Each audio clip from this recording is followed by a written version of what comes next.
আসছে কোরবানির ঈদে মুক্তির অপেক্ষায় থাকা শাকিব খানের অভিনীত তাণ্ডব সিনেমা। এ নিয়ে এরই মধ্যে তুমুল আলোচনা চলছে সিনেমা পাড়ায়। এই সিনেমাটির টিজার ছবি নিয়ে শুরু হয়েছে হইচই। রায়হান রাফি পরিচালিত সিনেমাটির আকর্ষণের কেন্দ্রবিন্দুতে রয়েছেন শাকিব খান। তারই সঙ্গে রয়েছেন জয়া আহসান ও সাবিলা নূরের মতো তারকারা। জানলে অবাক হবেন যে শাকিব খানের এই তাণ্ডব সিনেমাটি কপিকৃত সিনেমা। তাণ্ডব সিনেমা কপি করেছে আরেকটি খানের সিনেমাকে। কে এই খান, যার সিনেমা কপি করলেন বাংলার মেগাস্টার শাকিব খান? বিস্তারিত দেখুন ভিডিওর বাকি অংশে।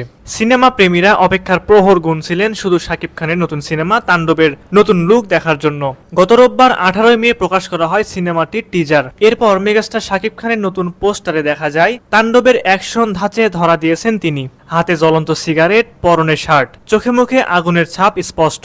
পোস্টার শেয়ার করা ক্যাপশনে তিনি লিখেছেন, পূর্বাভাস তাণ্ডব শুরু। অবশেষে নির্ধারিত সময়ের পূর্ব নির্ধারিত কথা অনুযায়ী এলো তাণ্ডব ফরকাস্ট। 1 মিনিট 40 সেকেন্ডের ফরকাস্টের শুরুতে আবহাওয়া বার্তায় দেশের সব পুলিশ স্টেশনকে 10 নম্বর বিপদ সংকেত দেখাতে বলা হয়। এরপর হাজির এক মুখোশ মানব, যার তাণ্ডবের তটস্থ আইন শৃঙ্খলা রক্ষাকারী বাহিনী। তুমুল তাণ্ডবের পর দেখা যায় মুখোশ মানব আর কেউ নন শাকিব খান। ছোট চুল, তামাটে ত্বক, এ যেন অন্য এক অবতার। একের পর এক মারকাটারি দৃশ্য পেয়ে যখন তাকে শুধু সন্ত্রাসী মনে হচ্ছিল, ঠিক তখন জনসমুদ্রের সামনে দাঁড়িয়ে সবার উদ্দেশ্যে হাত নাড়তে দেখা যায়। তখন মনে হয় শুধু অস্ত্রধারী নন, পুরো এক গোষ্ঠীর অবতার হয়তো তিনি। এর আগে জানা গিয়েছিল সম্পূর্ণ মারকাটারি ছবি হতে যাচ্ছে সাকিব রাফির জুটির তাণ্ডব। তাণ্ডব সিনেমাটি কপি করেছেন আরেক খানের মুভি। তিনি হলেন বলিউড বাদশাহ, বলিউডের কিং ও কিং খান, বর্তমানে সারা বিশ্বের বলিউডের জনপ্রিয় ব্যক্তিত্ব শাহরুখ খান। তাণ্ডব সিনেমাতে কপি করেছেন বলিউডের কিং শাহরুখ খানের সিনেমা জওয়ান। এদিকে গোপন সূত্রে জানা গেছে তাণ্ডব সিনেমায় বিশেষ চমক নিয়ে হাজির হবেন আরেক ক্রেজ চিত্রনায়ক সিয়াম আহমেদ। তিনি ক্যামিও একটি চরিত্রে অভিনয় করছেন এই সিনেমায়। তাকে এ ছবির গল্পে দেখা যাবে খুব গুরুত্বপূর্ণ মুহূর্তে সাকিবের সঙ্গে।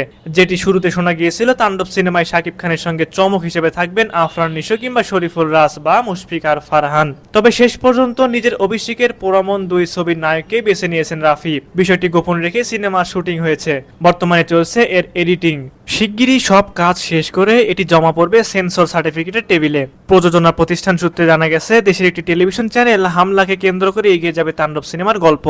যদিও এই সিনেমা নিয়ে এখনই আনুষ্ঠানিক কোনো মন্তব্য করতে চান না সিনেমাটির সঙ্গে সংশ্লিষ্টরা। তাণ্ডবের গল্প রায়হান রাফির নিজের। পরিচালকের সঙ্গে যৌথভাবে চিত্রনাট্য করেছেন আদনান আদিব খান।